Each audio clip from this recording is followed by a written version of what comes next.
Kozhikode corporation ബജറ്റിനെതിരെ പ്രതിഷേധവുമായി ബിജെപിയും യുഡിഎഫും. നഗരത്തിന്റെ അടിസ്ഥാന വികസനത്തിന് പ്രാധാന്യം നൽകാതെയുള്ള ബജറ്റ് പ്രഹസനമാണെന്ന് ബിജെപി കൗൺസിൽ പാർട്ടി യോഗം കുറ്റപ്പെടുത്തി. നഗരത്തിന്റെ അടിസ്ഥാന വികസന കാര്യങ്ങൾക്ക് പോലും തുക അനുവദിക്കാതെയാണ് ഡെപ്യൂട്ടി മേയർ ബജറ്റ് അവതരിപ്പിച്ചതെന്ന് ബിജെപി കുറ്റപ്പെടുത്തി. ജനങ്ങളുടെ കണ്ണിൽ പൊടിയിടാനുള്ള പ്രഖ്യാപനങ്ങൾ പ്രഹസനമാണെന്നും നേതൃത്വം കുറ്റപ്പെടുത്തി. നടപ്പിലാക്കുന്ന പദ്ധതികളെല്ലാം തന്നെ കേന്ദ്ര സർക്കാർ നൽകുന്ന പണം ഉപയോഗിച്ചുള്ള പദ്ധതികളാണ്. STP പദ്ധതി ആയാലും, ആരോഗ്യ മേഖലയിൽ നടത്തുന്ന ഹെൽത്ത് ആൻഡ് വെൽനസ് സെൻ്റർ ആയാലും, ഗേലോ ഇന്ത്യ പദ്ധതി പ്രകാരം സ്പോർട്സ് രംഗത്തായാലും, ഇങ്ങനെ എല്ലാ രംഗങ്ങളിലും കേന്ദ്ര സർക്കാർ നൽകുന്ന പണം ഉപയോഗിച്ചിട്ടാണ് കോഴിക്കോട് കോർപ്പറേഷൻ പദ്ധതികളെല്ലാം നിർവഹിക്കാൻ പോകുന്നത്.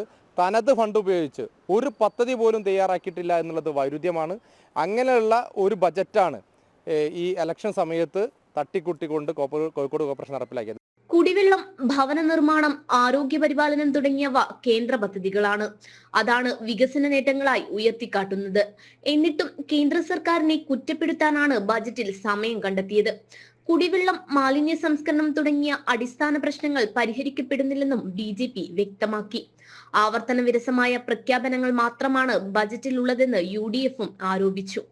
പതിറ്റാണ്ടുകളായി CPM ഭരിച്ച നഗരസഭയുടെ കെടുകാര്യസ്ഥത ഈ ബജറ്റിലും പ്രതിഫലിക്കുന്നതായും അവർ കുറ്റപ്പെടുത്തി. ജനം, കോഴിക്കോട്.